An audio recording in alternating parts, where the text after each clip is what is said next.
Hello, I'm Chris and this is my C30 project introduction video. So I've been around these old Chevy pickups and driven them for many years. They're really good trucks, but I never seen a single cab dually until I was 25.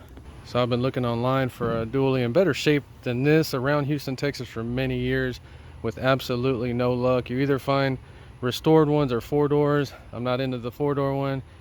And you can find pretty decent ones, $3,000 or $4,000, but they're usually 3 states over. I don't even know how I would get the truck over. I'm not going to spend $1,200, $1,400 to have an old truck delivered. So I've been wanting one for about 10 years. I've been passing by this one for 8 years. I said, you know what? I'm going to go see how much they want for it. If the price is right, I'm going to buy it.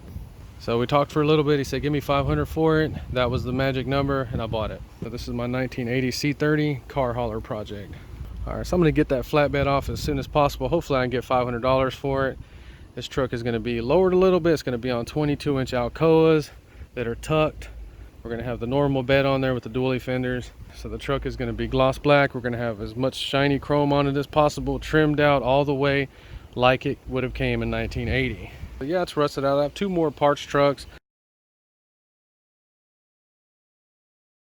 But we're going to do any kind of patch panels the correct way to redeem myself from my half-ass bodywork videos. Let's go ahead and take a look at this truck and see what it's all about.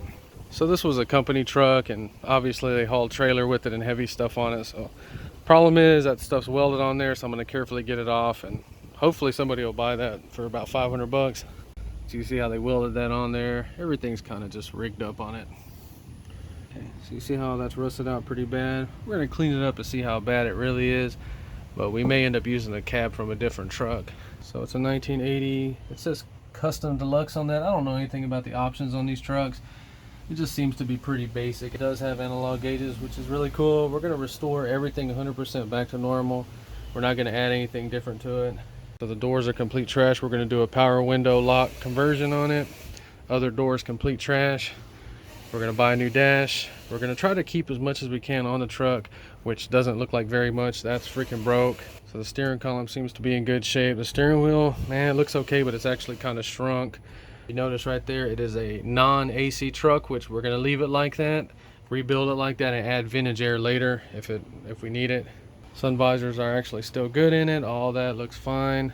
The real reason I bought this truck is because it was a company truck and all the wiring and everything is still intact in it. It has some modifications, like they added a horn button, but they did not destroy the wiring in this truck. All right, so it's a manual 4-speed with the granny gear transmission. That's another reason I bought it, because that's what I wanted in it. So it has the GM 14 bolt free floating axles. That's what I wanted. These little trim pieces are good. Those lights are trash. Both of these mirrors, I'm going to keep these and put them on the final truck. So the truck is rusted out, but this truck was never wrecked. That's another reason I bought it. These front fenders are actually going to be savable. Got small patch panels. We're going to do this 100% correct the right way. So front bumper's trash. We're going to try to save and restore as much as we can on that grill, but the plastic grill, probably going to have to get a new one because they busted that little one out. So everything on a dually is twice as hard to work on, twice as heavy. Just those wheels right there, the white ones, weigh 60 pounds a piece. So this truck is going to be dropped. It's going to have 22-inch Alcoas on it. I'm actually already going to buy half of the wheels for it this weekend so we can test them up, mock them up while we build this truck. I didn't want to go that big, but the truth is, when you get into it, those are the popular wheels now. They're super expensive, but that's what people are doing to these trucks nowadays, and I'm going to have to do it too. So what do you think about the dually? No? Go to sleep if you like it. Okay, so one of the things I really like, this is a non-AC truck, and both of these vents on both sides work 100%. They're intact. Keeping those. So it's got an ashtray, but it has a cigarette lighter delete, which is very weird. Never seen that. So the doors are trash, but never been wrecked. The doors closed perfect. All right, this is the most rusted out hood I've ever seen in my life. Check this thing out. Got a nice little place for storage in there. But I looked at this truck before I bought it. I knew it was rusted out like it is. Doors for this truck are about $150 a piece. I have some used ones. Hood I think is 150. All the stuff for this truck is affordable, and I live in Houston, Texas, and there's a place called Outback Truck Parts. It's actually over there by where I work, so I can swing by whenever I need, get this thing built. So for 1980, it's very odd that it is a non-AC truck. This is actually the second non-AC truck I've ever seen in my life in Houston, Texas. The other one was a 76 inline 6 short bed step side. So that's really cool. That's going to make the wiring so much easier. And if we want to add vintage air later, which we most likely are, the last thing we do to this truck. So inner fenders look good. I like that. See, it's got a lot of original stuff that's still intact. All that's intact. Check that out. I have never seen these freaking windshield washer hoses on a truck like this ever in my life. So all the wiring looks fine and unmolested. Another reason I bought the truck. It has hydro boost on it, in case you don't know about that. It's assisted by the power steering pump instead of the vacuum brake booster, because these brakes, you have to push them down hard sometimes, and sometimes that brake booster isn't enough for it, so they put the hydro boost on there, which is fine. I'm going to leave it, of course. So everything in this engine bay is the way it came from the factory. I have never in my life seen a GM truck this complete in the engine bay. Look, what is that, like some kind of speed control? I've seen these in wiring diagrams. I've never seen one in real life.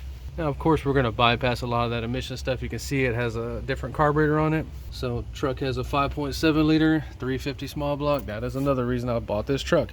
I wanted a small block in it. I love my 454s, but I don't like them in these trucks. And I absolutely do not like the diesels. I would not have bought this if it was a diesel. They said they had this truck running 1 year ago. Okay, it does have water in it. That's good. This battery, god dang it, can't tell how old it is.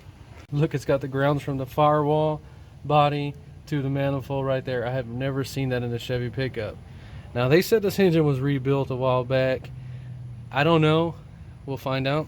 So it's got another ground from the frame to the core support right here. I've never seen that in a Chevy pickup like this. So we got the factory junction block right there. Notice how there's an aftermarket fuse right there. They knew exactly what that was for. They wired 100% correct right there, instead of cutting into wires or doing something weird on the fuse box. I like that. All right, so everything's looking good so far, right? Factory air cleaner with a factory breather. I have never seen that on a Chevy pickup. I'm not lying. I don't know what that is. We can block that off. Look at that brand new filter. So maybe they were messing with it recently. This is going back on it. So everybody out there in YouTube land, what do you see wrong with this? I can't quite put my finger on it, but something doesn't look right here.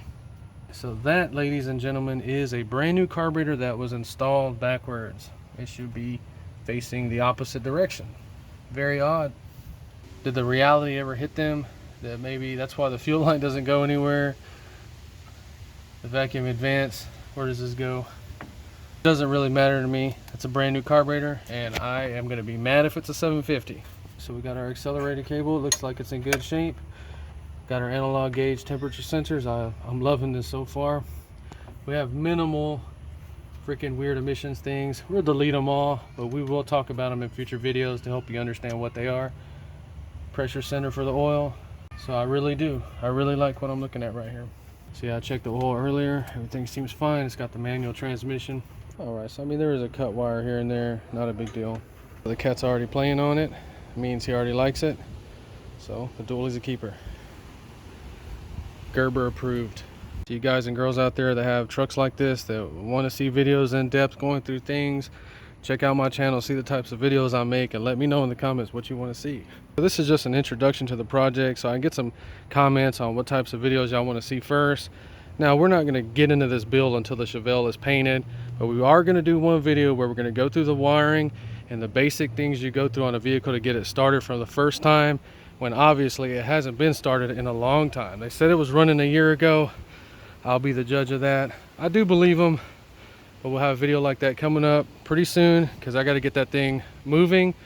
So that's it for the video. If you enjoyed, please like and subscribe, and thanks for watching.